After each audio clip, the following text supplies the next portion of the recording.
So here's a story about this guy, or something, I ran into deep in the woods in Florida.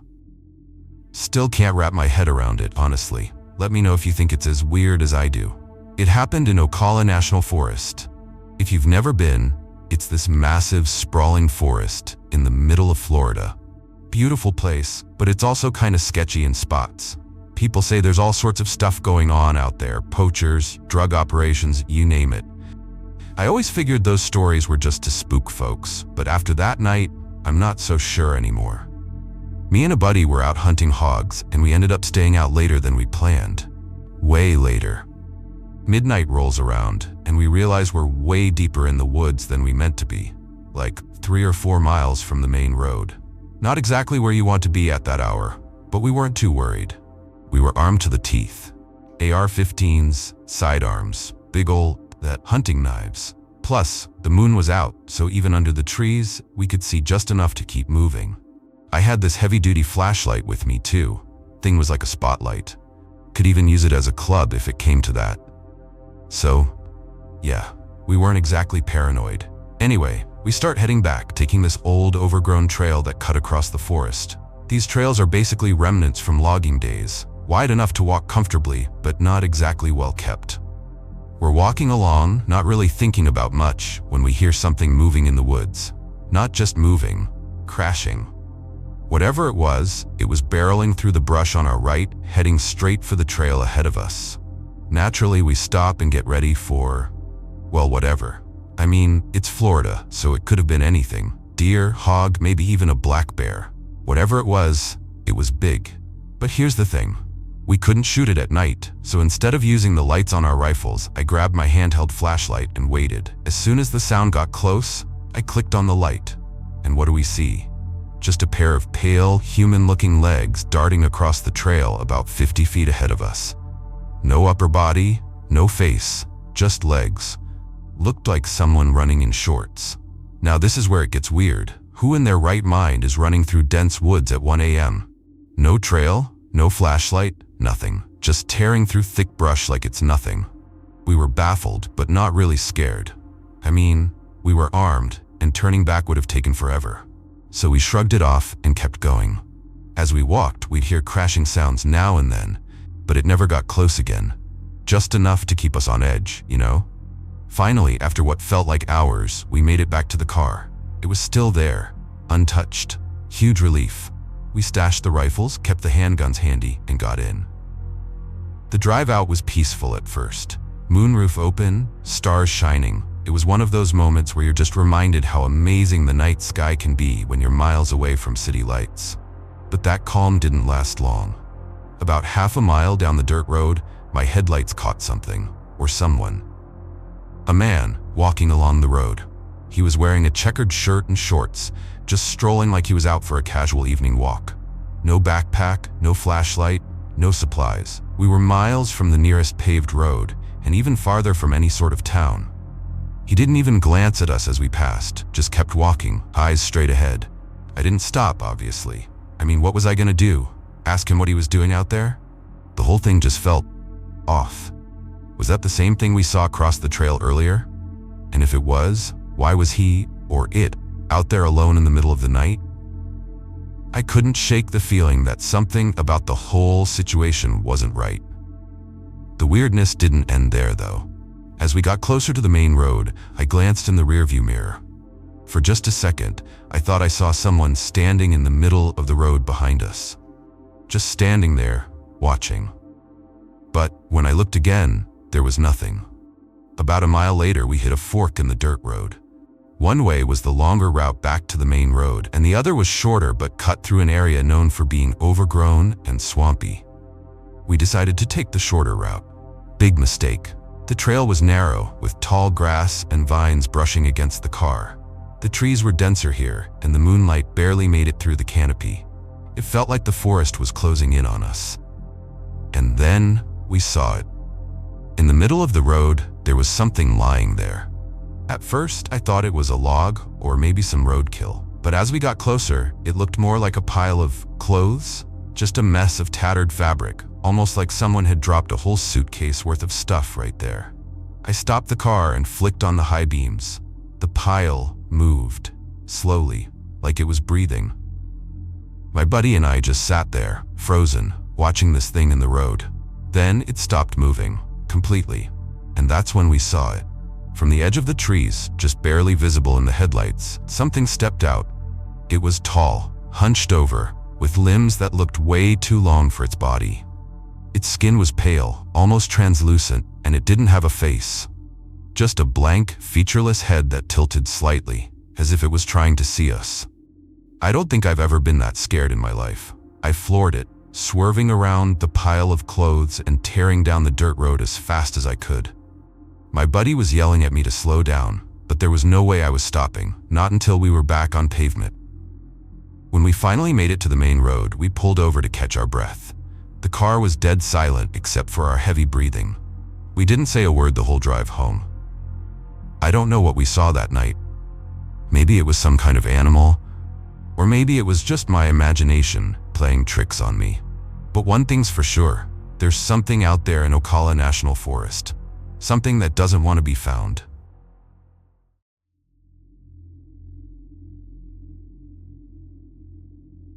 Alright, so here's a story about one of the creepiest things I've ever experienced in the woods.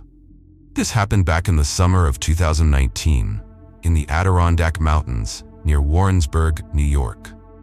My girlfriend and I were camping with her family. They'd recently bought this brand new camper, so everything felt cozy and comfortable, until it didn't. I was on the bottom bunk that night, and her younger sister was knocked out on the top bunk.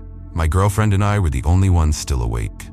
The camper had these tilted windows that let in the cool mountain air, and mine was open just enough to hear the world outside. I was scrolling on my phone, about ready to call it a night, when I heard something that instantly made my skin crawl. Gravel crunching, footsteps, and not the kind that sound like an animal padding around. No, these were deliberate, two-footed steps like a person walking. The steps got closer, and my heart started racing.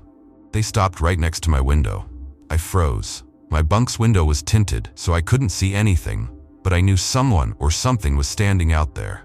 My mind went into overdrive. Did they see the glow from my phone? Were they staring at me right now? I immediately turned off my phone and lay there, barely breathing, just waiting for the footsteps to move away. Finally, they did. I texted my girlfriend about what just happened. Turns out, she heard the footsteps too. That's when things got even weirder. We both heard this faint unzipping sound and some rustling coming from the tents about 10 feet away from the camper. My girlfriend, now freaked out, woke up her parents. They grabbed flashlights and went outside about 10 minutes later to check things out. But when they looked around, there was nothing. No signs of anyone or anything. Just silence. The next morning, we saw the tents had been unzipped. Nothing was missing. But the fact that someone had been snooping around while we were all there was unsettling. The neighbors in the camper next to us, an older couple, said they'd also heard footsteps during the night. It was like this unseen presence was moving between all of us, watching, but never revealing itself. Her family didn't return to that spot the following year, and honestly, I can't blame them. A couple of days after the tent incident, I was outside late at night just trying to shake off the weird vibes. The stars were incredible, bright and endless. But then, I noticed something in the tree line. At first, I thought it was just a shadow, but it wasn't. It was this tall, lanky figure standing perfectly still between the trees. It didn't move, didn't make a sound. I stared at it, trying to make sense of what I was seeing. Maybe it was a trick of the light or my mind playing games. But the longer I looked, the more certain I became that it was watching me. I backed away slowly, not wanting to take my eyes off it. When I got inside, I didn't say anything to anyone. What could I even say? Hey, I think I saw some shadowy forest creature that may or may not exist? Yeah, no thanks. But the vibe of that place changed after that. Every little sound, the rustling of leaves, the snap of a twig, felt amplified, like the forest itself was on edge. On our last night there, something woke me up. It was this low, guttural sound, like a growl, but not quite. It came from somewhere in the distance, but it echoed in a way that made it feel closer. I lay there, heart pounding, until the sun finally came up. The day we packed up to leave, I couldn't shake this feeling that we were being watched. As we loaded the car, I kept glancing at the tree line, half expecting to see that figure again, but it didn't show itself. At least, not then. Months later, I stumbled across a forum about strange encounters in the Adirondacks. One story stuck out to me. A guy mentioned seeing a similar figure near the same area, tall and unmoving, like it was waiting for something. It sent chills down my spine. It's one thing to experience something creepy, but realizing others have seen it too? That's next-level terrifying. And here's the part that still haunts me. A few weeks after reading that forum post, I started having these strange dreams. In them, I'm back in the forest, wandering alone. The trees seem taller, denser, like they're closing in on me. I hear footsteps behind me, but when I turn around, there's nothing there. Then, just as I'm about to wake up, I see it, that same lanky figure, standing in the distance, watching. One night, the dream felt so real that I woke up drenched in sweat. As I sat up trying to catch my breath, I heard it again. The crunch of gravel outside my window. I live nowhere near the woods. My house is in a quiet, suburban neighborhood. There's no reason for anyone to be walking around my yard in the middle of the night. I didn't have the courage to look outside. I just sat there, frozen, until the sound faded away. It hasn't happened again, but every so often when I'm outside at night, I get that same feeling I had in the Adirondacks. Like I'm not alone. To this day, I don't know what's out there. Maybe it's just my imagination running wild, or maybe the forest has a way of holding on to you, even long after you've left. Either way, I'm not eager to go back and find out. So, I'm a 27-year-old woman, and earlier this year, my boyfriend and I finally got something we've been dreaming about forever. A slice of land right next to a national forest in the Carolinas. It's 15 acres of pure forest bliss, just 5 minutes from a gorgeous lake. The price was a steal, so we jumped on it. We're living in a little mobile home, smack in the middle of the property, while our dream home, a barn dominium, is being built a few acres away. Life was basically perfect until it wasn't. We moved in around late May, and at first it was great, peaceful, beautiful, like living in a postcard. I started taking our 2 dogs, Crush, a big stubborn German shepherd, and Bella, a sweet little mutt, on walks through the woods. It felt like a fairy tale. But then, weird stuff started happening. And when I say weird, I mean the kind of stuff that makes you question everything you know about nature, animals, and, honestly, reality. One day, we were out walking near the edge of our property, where it meets the national forest. I'd heard about this trail nearby that leads up the mountain to a lookout point. I thought it'd be fun to find it, and maybe call my boyfriend to pick us up once we got to the top. Crush and Bella were doing their usual sniff and run routine when Crush bolted into the trees, barking like crazy. Now this dog is super well trained, like he's never not come back when I've called him. But this time he ignored me. Bella, thank God, stayed by my side. I followed the barking, getting more nervous with every step. I thought maybe he'd cornered a raccoon or something, but then I heard this sound that made my stomach drop. If you've never heard a wild boar, imagine the worst, most hellish noise you can think of. That's what it sounded like. I freaked out, yelling for Crush. When I finally caught up, he was going ballistic at this huge tree. I looked up, but I couldn't see anything, just shadows and branches. I had to physically drag him away, and even then, he kept growling and trying to go back. I told my boyfriend about it when we got back. He shrugged it off, saying it was probably just a raccoon or possum. But here's the thing. Raccoons don't sound like demons, and they definitely don't freeze a dog like Crush in his tracks. Still, I let it go. It's the woods, right? Weird noises are part of the package. A few days later, I was working from home when both dogs went nuts. Crush was barking so hard at the window, I thought he was going to shatter the glass. I yelled for him to knock it off, then let them out to burn off some energy while I took a quick call. 10 minutes later, Bella was back, shaking like a leaf. Crush, gone. I grabbed a flashlight and went looking for him. He was by the construction site for the barn dominium, just standing there, stiff as a board. At first, I thought he'd seen a deer or something, but then I saw what he was looking at. There was this thing, crouched on all fours, about 10 yards away. It was huge, but it wasn't a bear. I double-checked before we moved in. There aren't supposed to be bears here. Whatever it was, it had patches of dark fur and this weird, almost human-like body. It didn't have a snout, and its face was turned just enough that I couldn't see it clearly. I froze. Crush froze. And then it made that growling noise again, like the one I'd heard in the forest. My gut told me one thing: get out. Fast forward to a couple of weeks later. My boyfriend was working late, so it was just me and the dogs. Bella scratched at the door to go out, and Crush followed her. I stayed inside, figuring they'd do their business and come back. But when I opened the door a few minutes later, Bella bolted inside, terrified. Crush was nowhere to be seen. I grabbed the flashlight and went out, calling for him. I saw something at the edge of the tree line, a big, dark shape that looked like Crush. But when I called, he didn't move. Then I heard a bark behind me. I turned around, and there he was, standing by the porch. My blood went cold. Whatever was at the tree line wasn't my dog. I don't know what possessed me, but I picked up a stick and yelled at it to leave. That's when it stood up. I swear, it was almost human, but wrong. Long legs, short torso, and the smell that hit me like a punch to the gut. Rotten dirt, like something that had been buried for too long.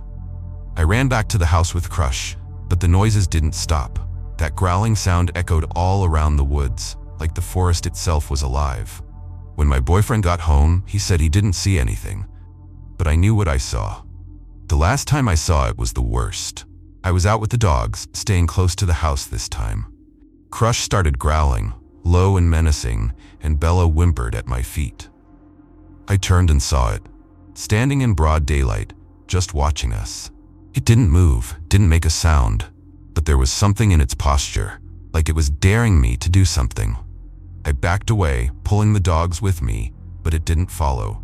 Instead, it crouched low, like it was getting ready to pounce. My heart was pounding so hard I could barely think. Then, just as suddenly as it appeared, it bolted into the trees, faster than anything I've ever seen. Since then, I've been carrying my gun everywhere. I've talked to my dad, who thinks it might be a skinwalker or something similar.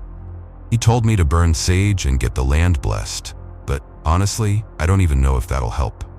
My boyfriend thinks I'm overreacting, but I can't shake the feeling that whatever this thing is, it's not just some wild animal. I still love this property, but I can't ignore the fear that hits me every time I step outside. The forest doesn't feel the same anymore. It feels alive, like it's watching. And whatever's out there, it's not done with me yet.